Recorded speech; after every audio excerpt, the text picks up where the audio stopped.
नमस्ते दोस्तों, मैं हूं प्रदीप कुमार। आप देख रहे हैं डिजिटल मार्केट। वीडियो शुरू करने से पहले बता दूं कि ये वीडियो एक एजुकेशनल पर्पज के लिए। अगर आप स्टॉक मार्केट में कोई भी फाइनेंशियल इन्वेस्टमेंट करते हो तो अपने फाइनेंशियल एडवाइजर से सलाह जरूर लें या फिर अपनी सोच समझ के साथ ही इन्वेस्टमेंट करें। अगर आपको स्टॉक मार्केट में कोई भी फाइनेंशियल लॉस होता है तो उसके लिए ये वीडियो रिस्पॉन्सिबल नहीं रहेगी। तो चलो दोस्तों, वीडियो शुरू करते हैं। देखो दोस्तों, आज हम बात करने वाले ग्रेफाइट इंडिया लिमिटेड स्टॉक के बारे में। 586 रुपए 25 पैसे इस टाइम इसका करंट शेयर प्राइस चल रहा है। साथ में 49 रुपीज 85 पैसे के साथ ये स्टॉक आज अपने अपर सर्किट में लग गया। इस टाइम की जो सबसे बड़ी अपडेट है वो यही है कि ये स्टॉक आज अपने अपर सर्किट में लग गया। ठीक है, 9% से ज्यादा का यहाँ पे पॉजिटिव मोमेंटम आज देखने को मिला। और इसका जो अपकमिंग टारगेट होने वाला है वो यहाँ पे 890 प्लस के आसपास होने वाला है, जिसको ये सितंबर के एंड से लेके या अक्टूबर के स्टार्टिंग में अपने अपर सर्किट की जो सबसे हायर वैल्यू है उसको ये अचीव करने वाला है। ठीक है, देखो इस स्टॉक को लेके हमारी पिछली एक महीने से जबरदस्त कवरेज रही कि भाई अगर आपने इस स्टॉक के अंदर लॉन्ग टर्म के लिए कोई भी होल्डिंग कर रखी है तो कम से कम उस स्टॉक को 10 सितंबर से लेके 20 सितंबर तक जरूर होल्ड करना, क्योंकि सितंबर में सबसे ज्यादा स्टॉक्स मार्केट में अपर सर्किट लगते हैं। ठीक है, और जिस कैटेगरी का ये स्टॉक है उसके अंदर 10 सितंबर से लेके 20 सितंबर के बीच में आपको अपर सर्किट देखने को मिले ही मिलेगा। ठीक है, तो इस टाइम तक आप जरूर होल्ड करके रखना। हो सकता है कि आपको एक जबरदस्त पॉजिटिव मोमेंटम या फिर अपर सर्किट यहाँ पे देखने को मिले। और आज तारीख है 18 सितंबर और इस स्टॉक के अंदर अपर सर्किट लग गया। ठीक है, अब देखो मार्केट के अंदर एक और लेटेस्ट न्यूज यहाँ पे चल रही है, जो परसों ही एक बड़ा धमाका हुआ।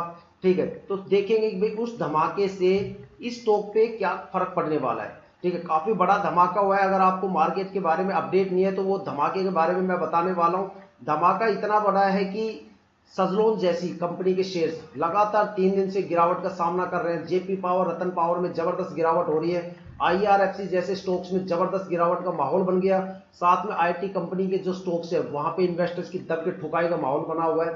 ठीक है, तो उन सभी के बारे में हम बात करेंगे, उस धमाके के बारे में। लेकिन उससे पहले अगर आप चैनल पे नए हो या वीडियो पे नए हो तो चैनल को सब्सक्राइब जरूर कीजिएगा, ताकि जो भी हम डीपली एनालिसिस करके आपके लिए वीडियो लेके आते हैं उसकी नोटिफिकेशन आप तक सबसे पहले पहुंच पाए, ताकि आप स्टॉक मार्केट के हर पहलू से अपने आप को रूबरू रख सके, अपडेट रख सके, अपने आप को अपग्रेड रख सके।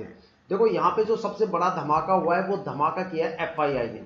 ठीक है, एफआईआई ने परसों यहाँ पे एक बड़े लेवल की इंडियन स्टॉक मार्केट में बिकवाली की है। अब यहाँ पे बड़े लेवल की बिकवाली का मतलब लाखों में नहीं है, करोड़ों में करोड़ों अरबों में बात हो रही है। ठीक है, मतलब एफआईआई ने बड़े लेवल पे यहाँ पे बिकवाली की है परसों। ठीक है, सबसे पहला पॉइंट। ठीक है, और दूसरा सबसे बड़ा पॉइंट कि एफआईआई ने सितंबर मंथ में कम से कम 2 सबसे बड़ी बिकवाली की है। ठीक है, एक 10 सितंबर के आसपास की है और दोनों ही बिकवाली एक बड़े लॉस के साथ की है। मतलब एफआईआई को एक बड़ा लॉस हुआ, उस लॉस के साथ उन्होंने एक बहुत बड़े लेवल पे बिकवाली की। अब लोगों को, ज्यादातर लोगों को समझ में नहीं आता कि एफआईआई क्या होता है, फॉरेन इंस्टीट्यूशनल इन्वेस्टर्स क्या होते हैं। तो जैसे बड़े बड़े कंपनीज के वहां पे ग्रुप होता है, जैसे एचडीएफसी बैंक हो गया, मैक्स फाइनेंस हो गया, आईसीआईसीआई बैंक हो गया, आईआरबी इंफ्रा हो गया। तो इस तरह के बैंकिंग ग्रुप होता है जो वहां पे इन्वेस्टमेंट करते हैं किसी भी कंपनी के स्टॉक्स के अंदर। ठीक है, और उसको आरबीआई हैंडल करता है कि भाई किसको कितने कितने रेशियो में वहां पे अपने पोजीशंस मिलेगी। ठीक है, और वहां पे एफआईआई ने बड़े लेवल पे बिकवाली की है, जिसका नतीजा ये हुआ कि इंडियन स्टॉक मार्केट के अंदर जो एफआईआई की होल्डिंग है वो काफी ज्यादा कम हो गई। अब जिन स्टॉक के अंदर एफआईआई की होल्डिंग सबसे ज्यादा थी वहां पे जैसे ही एफआईआई की होल्डिंग कम हुई, स्टॉक नेगेटिव मोमेंटम में स्टार्ट हो गए। सभी के अंदर एक तरह से देखा जाए लोअर सर्किट तो लगा नहीं, लेकिन वहां पे लगातार 3-4 दिन से जबरदस्त गिरावट हो रही है। चाहे वो आईआरएफसी ले लो, कोई भी स्टॉक ले लो जिसके अंदर एफआईआई की जबरदस्त होल्डिंग है। तो इस स्टॉक के अंदर वैसे भी एफआईआई की इतनी ज्यादा होल्डिंग नहीं है, तो इस स्टॉक को डरने की हमें कोई भी जरूरत नहीं है। ठीक है, दूसरा यहाँ पे जो सबसे बड़ा इश्यू चल रहा है इंडियन स्टॉक मार्केट में वो लिक्विडिटी को लेके चल रहा है। देखो जिस स्टॉक में लिक्विडिटी सबसे ज्यादा होती है वो स्टॉक उतना ही फ्लक्चुएट करता है, उसकी परफॉर्मेंस रुक जाती है और वो स्टॉक नेगेटिव मोमेंटम में मूव करना शुरू कर देता है।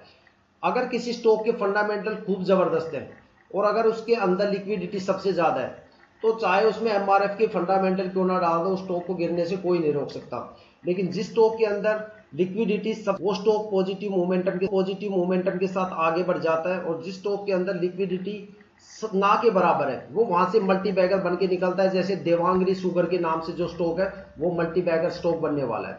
और देखो इस बार जो स्टॉक यहाँ पे जबरदस्त परफॉर्म करने वाले हैं उनके सेक्टर